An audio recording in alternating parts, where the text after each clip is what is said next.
Hey there, Doodle lover. Are you ready to finally feel proud of your Doodle's behavior? Not just their adorable face? Then don't miss my free 10-day Doodle Parent Challenge starting September 5th. It's the training reset you've been craving. Live, science-backed, and built just for Doodle parents like you. Head to thedoodlepro.com/parent challenge to save your free spot now. That's thedoodlepro.com/parent challenge. I'll see you inside. There's a lot of misconceptions about the best way to use music for relaxation. And I know you've studied this a lot. Some people will just turn on the TV and leave the house, or they'll turn the music really loud, trying to mask any outside sounds, like other dogs barking or the garbage truck or something. Or they turn it on right when they're leaving the house. What are your tips and tricks to be able to maximize the relaxation of music like yours? Good question. I have things I'm starting to really teach people. Sound is a thing. It's just an invisible thing. So it's sometimes easy to forget as humans. But we have to remember that dogs hear almost twice the hertz range as we do. So what that means is they can hear almost twice as far, and their frequency range from their bass to their treble, the high, is more extreme than ours. So we're at 20 hertz if we're, let's say, middle age or younger. Dogs are about 45 hertz if they haven't lost some of the hearing. Cats are, by the way, are almost twice as high as dogs. So they may be hearing things you don't hear. And so when people say to me, I know I'm aware of sound, I leave the TV on all day, I would go bonkers if the TV is, and I only have half the hertz range my dog has. And you have no control whatsoever what is coming on that TV. There might be gunshots, there might be construction noise, there might be beeping, there might be traffic, there might be airplanes, anything that actually could cause your dog anxiety. I'd rather be home in silence all day than TV going on. So also when people say, I play my classical music station and classical music app, that's a fabulous start. It really is. I commend them for their awareness that their dog's sound is really important. But again, you don't have control. Doodle breed dogs are easy to love, but can be challenging to parent. I'm Doodle expert Corinne Gearhart, also known as the Doodle Pro, and I'm here to help Doodle parents have a more fulfilling and rewarding experience with their Doodles. No one has professionally worked with as many different Doodle breeds or has more experience with Doodles than I have. And I love to share my expertise in a fun, compassionate, and non-judgmental way. From my years of work and education in the pet care and dog training industry, I have an incredible network of skilled training, grooming, and veterinary professionals to share their knowledge with you and give you the Doodle-specific answers you're looking for. I hope you enjoyed today's episode as I help you parent your Doodle like a pro. I am constantly streaming specific music with our guests and my dog into our home, and I noticed a big difference. There are a lot of mistakes that people make when they try to use noise to help calm their dog. One of them is increasing the volume really loud and trying to mask outside sounds. That's not very effective, and it can actually be aggravating the dog, as their ears, as we know, work so much differently than ours. Instead, we want to calm their system and help them reach more relaxation. Another mistake people make is turning on music just when they're leaving. And that can create a departure cue, which can create more anxiety in your dog, especially if they experience any level of separation anxiety. Then you're equating this calming music with you getting your shoes on, grabbing your keys, and leaving, leading to isolation, which some dogs, especially post-pandemic, have the most trouble with. So there are wonderful tips and tricks to using music with your Doodle And I am excited to help share those today with our guest. She is known as the pet calming maestro, and she jokes that her Juilliard education has gone to the dogs. She is going to share with us today her well-researched tips that helped fuel her albums, her membership, her expertise, that have led to her music being played in more than 1,500 shelters all over the world and in the Doodle Pro's home for shed-free stays. Let's listen to Lisa, and you get a private show at the end. After we talk to Lisa, stay tuned, because at the end of the episode, you get to have a concert with Lisa playing one of her favorite dog calming sounds. I am thrilled to share with you today Lisa Spector. Lisa is Juilliard trained, says her piano playing has gone to the dogs.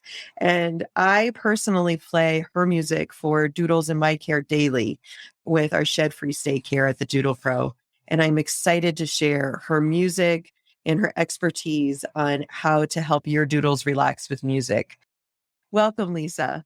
Thank you. It's such an honor to be here. I don't think I've ever talked to a group of all doodle owners. We are unique and fabulous. Because you're unique and fabulous. Oh, you're too kind. Can you share with our listeners a little bit about your concert pianist background and your background with dogs? As I know you've worked with service dogs and you do some work with your present dog as well. Sure. I joke on my podcast that my Juilliard degree has gone to the dogs because I did not plan on that when I went to Juilliard. No one goes to Juilliard and say, I want to play concerts for dogs, but that's what I do. And I grew up on a piano bench, basically. I've been playing since I was 7. And by the time I was 11, I was at the piano 3 hours a day. And that's pretty much all I did all through my childhood. And our family Cocker Spaniel was always by my side. It was just so sweet. Even after she went deaf, I'd sit down at the piano and from upstairs, she'd find me at the piano. It was so sweet. Way back in 2003, when I was also a volunteer puppy raiser for guide dogs for the blind out here in California. I had a very rambunctious 4-month-old puppy, Sanchez, yellow lab. And when you meet trained guide dogs, they're calm and they're centered and they're focused. 4 months old, they're puppies. They're rambunctious. Still a puppy lab. Exactly. And I also had a group of 4-year-old kids, human kids, and they'd come in crazy, wild, and screaming and yelling. And I wanted to figure out how to settle the kids and get them to focus for their class time, for their music class. And so I started studying what was out there in the world of music for children to get them to calm and focus.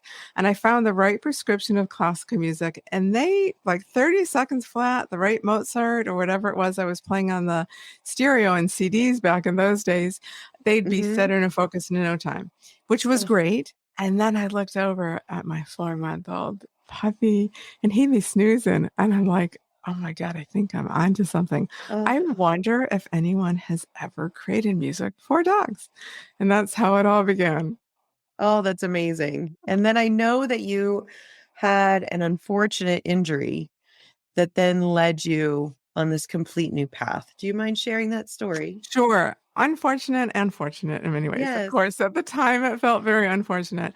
5 years ago, in 2017, I fell and injured my right hand so severely that it's 7 fractures, needing 4 surgeries, a million alternative therapies, and a medical professional early on told me I would never be playing piano again. Oh, And of course, it was devastating. I proved her wrong because even when my hand was in a cast, I started playing music for left hand only. And then now, 5 years later, I'm playing full concerts. Not only dog music, but Rachmaninoff and Chopin sonatas and big works for 2 hands for people as well. Yeah. However, I also realized early on when my hand's in a cast and I'm playing music for left hand only, and I had a 10-year career of creating music for dogs. So in 2003, when I had that idea, and then it developed into research with a veterinary neurologist, and then a launch in 2008, and then 16 albums and so forth. And I stayed with the original company I co-founded for 10 years, left them, and then during my hand recovery was really thinking about My left hand is playing lower frequencies. So for non-musicians, what that means is lower frequencies are middle of the piano and lower bass. Now, not all instruments have access to lower frequencies. Violin does not, flute does not, oboe does not. Higher frequency instruments, they're beautiful, they just sound different. I thought about all the research I had been involved with and also read that worked for dogs, playing music for them compared to control groups with no music, compared to TV, compared to classical, heavy metal, jazz, and so forth.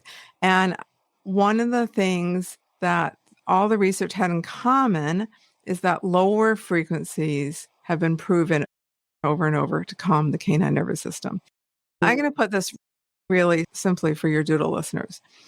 It's nighttime, let's say, and it's just sweet time. It's quieter in the house. The kids are asleep. And you kiss your dog goodnight and you say, good girl, good boy. You just don't even think about it, but you instinctively drop your voice to a lower volume, probably volume also, but lower frequency. Or register, and you're using long legato sounds. You generally wouldn't say good girl. You'd just say good girl, good boy. If your dog is about to cross the street and you want to get his or her attention really fast because there's a car coming, you're going to instinctively go into high-pitched, short staccato, high-frequency notes. Fido, here. You're just going to do that without even thinking about it because the Fido here is not going to get hit really fast because the higher frequency charges your dog's nervous system. The lower frequency with the slow down, lower, long legato lines in music terms calms the canine nervous system. So that's what I do in music. And sometimes now, not all the time, but sometimes I do that with my left hand only. Amazing. And for our listeners, stay on until the end of the episode. Lisa is going to play live for us a special piece that she knows helps really relax your dogs and apparently children too. Yeah. For my house of boys, I will be sure to be making sure that they listen to this song as well as the rest of your music. I'm always streaming. And I'm going to watch to see when I'm playing it for the dogs if they're calming down too. I know that your music is used all over by pet professionals and shelters. Where is your music being played now for dogs to be helped to relax? So when I was with my first company I co-founded, I was volunteering in shelters.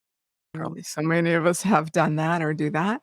And we all know that the dogs who are anxious generally don't get adopted.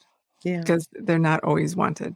So I knew if I could do something to really relieve their anxiety, that it would improve their chance of adoption. So this was way back in 2008 when everything was in CD format. I personally started reaching out to shelters and put something on the website saying, we have free music for you. Would you like us to send you a CD? Us meaning me stuffing envelopes in my home office. For the dog, to the post office myself for the dogs.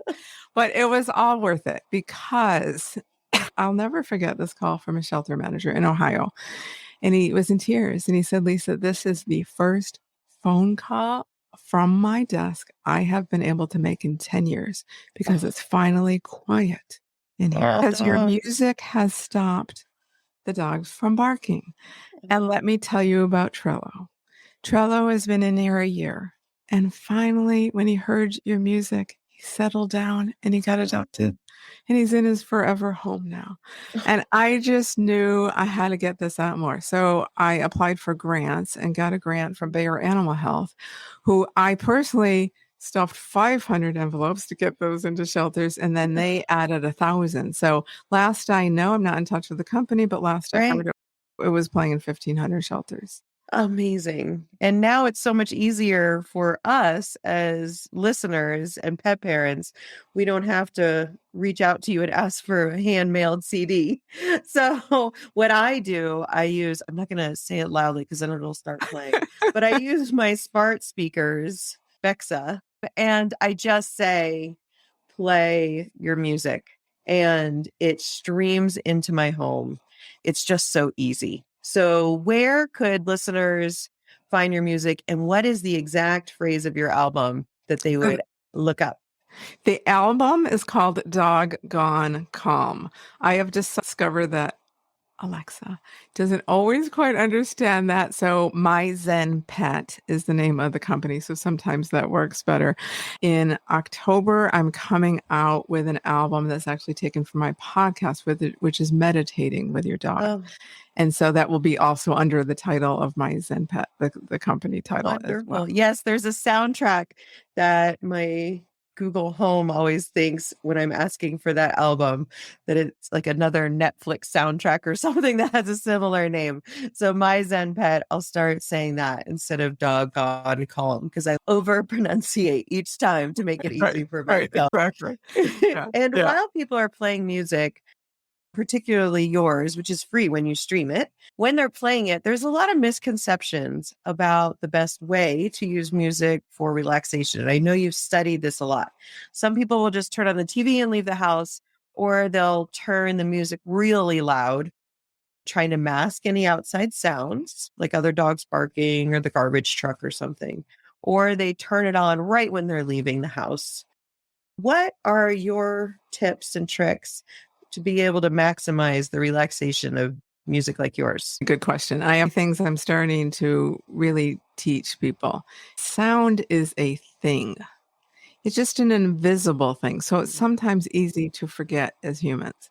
But we have to remember that dogs hear almost twice the hertz range as we do. So what that means is they can hear almost twice as far, and their frequency range from their bass to their treble, the high, is more extreme than ours. So we're at 20 hertz if we're, let's say, middle age or younger.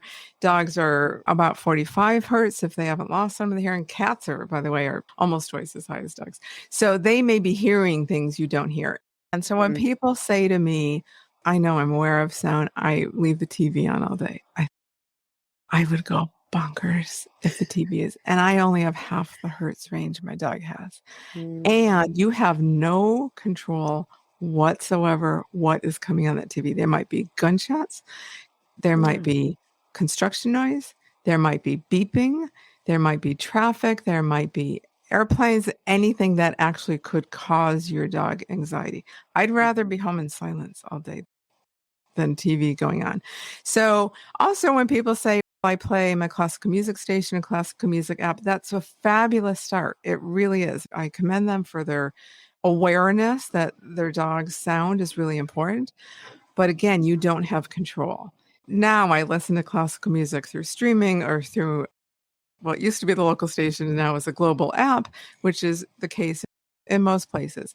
But let's say it's 4 p.m. when it used to be a station and it was local. At 4 p.m, believe me, they are not putting anything on to discharge my nervous system. They're trying to charge my nervous system. So they might put on a Mahler symphony, Berlioz Fantastique, a piece with 120 to 140 piece orchestra that's loud and that has all the booming that may cause your dog anxiety. So when you use music that's really specially designed for dogs, that's based on research, that is what really makes you a really sound aware Doodle pet parent. So that's really, it's probably Doodle pet parent 2.0 maybe. Oh, we're always striving for that. We would like to parent like a pro. Yeah, here. exactly. So yes, Exactly. Sit and stay right there. We'll be back right after this quick break. Hey, quick break, because I've got something just for you. If life with your doodle feels more chaotic than calm, you're not alone. But you don't have to do it alone either. I created the Doodle Parent Challenge to help you go from frustrated and confused to confident and connected in just 10 days. No force, no fear, just science-based tools that actually work for doodles. It's free. It starts September 5th, and I'll be there guiding you live. Head to thedoodlepro.com/parent challenge and grab your spot now. Let's make calm feel possible again.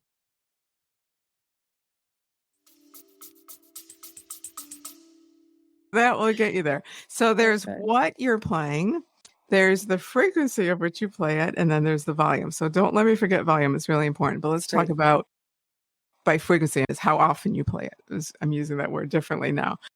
We're alluding to you don't want to play it. If your dog has separation anxiety, you don't want to. Dogs are so smart. They're watching us all the time. They're listening to us all the time. They're looking for patterns in everything. And if they see a pattern, you put on your shoes, you pick up your keys, you put on the music. They're like, it's panic time. They're So always they know watching for those departure cues. yeah, exactly. So don't add that to a departure cue. So when you asked earlier, where is it playing? It's also used in homes, obviously, but veterinary practices. It was the music I originally recorded is a big part of the fear-free movement. Dr. Marty Becker's Fearless Fear-Free movement. And so if you're using it at home, veterinarians prescribe it 30 minutes a day. Listen together. It's music that's for both ends of the leash. Yeah. It is music that is just as helpful at discharging your nervous system. And no matter what, if you have a dog who has any bit of anxiety, they will pick up on your anxiety around their anxiety.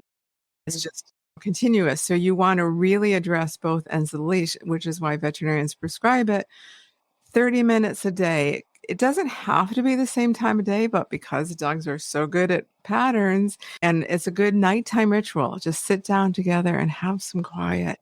And your dog will be like, oh, thank you for this peace and quiet. And then you can use it as a bonding time with your dog too. During those couch snuggles. Exactly. Yes. Exactly. They'll be snoring and you can read a book. It's not as sleepy. I don't make the changes in the music because I'm basing it on more recent than I originally did with my original company. It's very calming, but I haven't found that it's as sleepy. That's what people will tell me. So it's good for reading and just getting chill together and for bedtime. So volume, because I really want to talk about volume. Most people, like when I walk into one of those 1,500 shelters and I hear my playing, I cringe because it's too loud. Because it's not about masking sounds, it's about calming the canine nervous system. So it doesn't need to be too loud to calm the canine nervous system, and it wants to be a really gentle volume. What is that volume? You want to pay attention to your dog to find that out, but I would say play it at a volume that if you were home all day or for a few hours listening, what volume would be comfortable for you, that you could still hear other things, would be comfortable for you, and then just lower it a tad, knowing that your dog is so much more sensitive to sound. That's a great measurement there. And when you were discussing earlier about frequency, by playing it regularly together during happy, connected moments, you have divorced it from those departure cues. Exactly. So now when the dog hears the music, your doodle isn't anticipating isolation or being alone. Exactly. The emotional connection they have to that music is something positive. And it's not the same as when they see you get your shoes on, grab your purse, grab your keys, where the anxiety level's rising. Exactly. They're building the association that the music means to be calm, all is good with the world, my person is with me, and still don't play it right before you're leaving. If your dog has any bit of separation anxiety, even if they don't, because it's just healthy for dogs anyhow, play it an hour, half an hour before you leave and start to mix up that pattern as well. But don't play it right before you're out the door. I tell you all this, and I'm going to tell you the same thing if it's a thunderstorm, if it's fireworks, if it's something, your dog is thunder phobia. But I get emails every day from people who say, my dog is thunder phobia. I've tried everything else, didn't know what to do, saw your music and streaming. I tried it and it worked. So sometimes every dog is different. Sometimes it needs some conditioning, it needs some training. Other times it's like a pill and it just does work. And every dog is different. So it's really about paying attention to your own dog and finding out also pay attention to where they are in relationship to the source of the sound. Do they go near the speakers? Do they go away from the speakers? If they want to leave the room, let them leave the room. Yes. And also be careful what other sound sources are in the house, because you might have a TV. Your husband might be watching a football game in one room. Yelling at the game. Yelling at the game. You're yelling at this box your dog doesn't know. It's just you're just listening to heavy metal in one room. and you're put this on in the other room, and your dog, because they're dogs, we love them because they love us, will put themselves in the middle of this cacophony of sound. And as much as possible, create a quieter environment where they can just hear the music, if that's conducive to your home environment. Yes, my husband is a huge Cowboys fan. And now that we have kids, he watches his language, but his temper is still there when his Cowboys are disappointing them. And our dog Nestle wants to be with us more than anything. So he'll be there, but you can see some signs of anxiety, licking, yawning. And him and I don't really be yelling at the TV either. I enjoy football, but not at that level. And so Nestle and I will go enjoy a quieter space together. Oh, that's so sweet. That's so sweet. Yes. Or even do something like, at 4 PM, I want to put on, and I'm working, I want to put on music to charge my nervous system. My Zumba playlist gets me going, but I don't, and I might put it a little too loud for Gina, for my 13-year-old black lab, but I'll give her the option. I'll give her a chew bone and put her, if it's cool enough, outside or somewhere where it's like, she doesn't, because she always wants to be near me, but she's like really happy chewing her bone. So it's a good time to have some separate time too. Perfect. So you talked about frequency and volume, and then choice of music. You were talking about like pitch. So lower frequencies calm the canine nervous system, which is why I start my podcast theme music is left hand only. I'm going to play some left hand only music for your members today. And lower frequencies just are faster. The canine nervous system. The piece I'm going for dogs, so it's written for your dogs, who's ever listening, by a current day composer. It's not all left hand, but if you visually watch me, and then also if you listen, you'll notice many places where my right hand, which generally plays higher frequencies, crosses over and reaches for the lower bass, the lower frequency notes. So it's over and over that those come in, and they're quite prominent. Excellent. And listeners, stay tuned because Lisa's going to be playing one of her favorite songs for you at the end of this episode. So we're almost there. So you get to hear what she's talking about. Lisa, you mentioned your podcast. So we're already can stream Doggone Calm or My Zen Pet works better with the smart speakers when you ask for them. We can already stream those for free. And then what is your podcast about? So my podcast is My Zen Pet, which is the name of the company. It is the first podcast with music for pet stress. So season 1 was a little different than season 2. So season 1 was all micro podcasts, so short 10 minutes episodes or less. This season 2 is, I do 3 of those once a week, every Wednesday, Woof Wednesday. And then 1 a month, I do a podcast interview.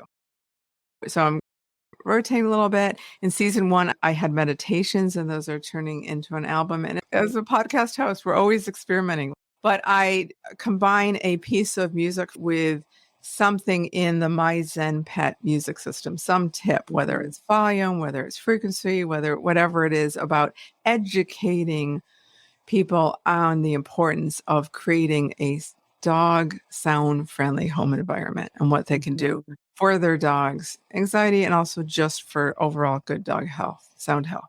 I love it. And you described how vets can prescribe separation anxiety dogs listening like 30 minutes a day. And that could be like the 2.0 pro parent level. I can share one of our members in the Doodle Pro Society has a real phobia of fireworks. And those were just continuing in Denver on the 4th of July. And I shared with them your album, and they went in the basement. So that gave them some kind of cover from the sound. And they said night 2, because they kept going for a few nights of the fireworks.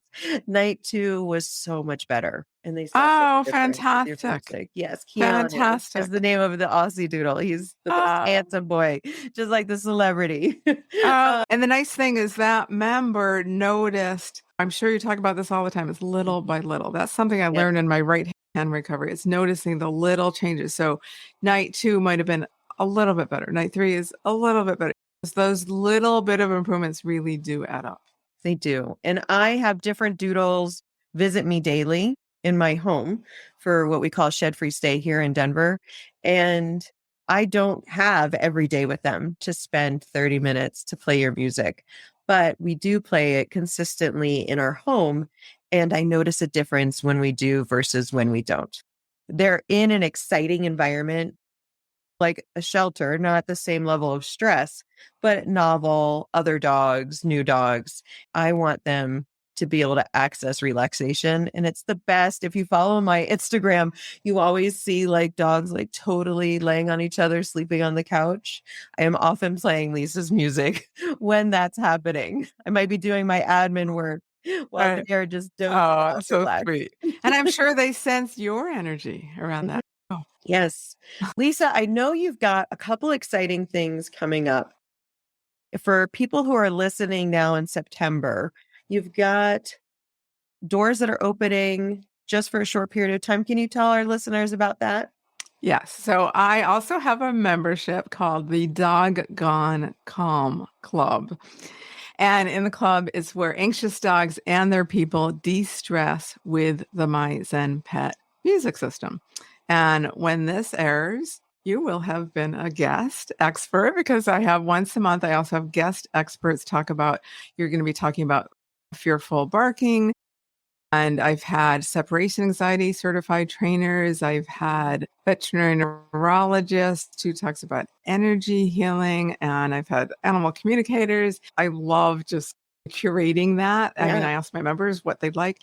And so the membership is often closed, but we're doing a big opening at the end of September. And you can join the wait list at myzenpet.com/wait list. You can join the wait list for that, and you'll be the first to know when it opens. And we'd love to have you. So, in addition to learning the My Zen Pet music system, which is all the things about volume and frequency and the order to do them in, I play monthly Dog Gone Calm concerts where I invite you to put your doodle on camera and Yes. tell us about your doodle and have that experience. So there's your prescriptive time listening with your doodle. And I remember you did a 4th of July concert, right, right. and I loved watching all of those relaxed pets that were able to feel more calm with the fireworks that can really just Right. terrify them. And for listeners who are listening at any time, I know you also have a freebie for them just for listening to our interview today. Can you share that? And I'll also share the link in the show notes. Sure. So it's tips on how to use music designed for dogs for different behavior issues. And you can find that at myzenpet.com/tips. Thank you, Lisa. We are going to enjoy a little medley from you if you can share what it's called. And then I appreciate your staying on just for our private membership, the Doodle Pro Society, and playing a private show for them afterward. Thank you so much for sharing your skills. And I'm glad that your Juilliard training has gotten to the dog. Me too. So for your members, I'm going to be playing something for left hand only. For your podcast listeners, I'm going to be playing a piece written for your dogs. This is called Nocturne for Dogs, The Stillness of Night, written by a fabulous present day young live composer, Zach Gulaboff Davis. He's American, and I met him on an agility field because I'm an agility. Gina's a 2-time agility champion, 13 still running. She's rocking the veterans class. And so I met him when I was running Gina. He was judging an agility trial. So he's a professional composer and an agility judge. So he speaks dog, in other words. So I was able to collaborate with him and educate him about the lower frequencies and so forth and how do you apply that. So it's just a beautiful piece. And again, just listen for those lower bass notes. If you're watching, you can see it with my right hand reach over to the bass. It's short, but it's really gorgeous. Thank you for playing us out, Lisa. Sure.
Lisa, I feel more relaxed already. This is the one time when I get snores. It's a compliment.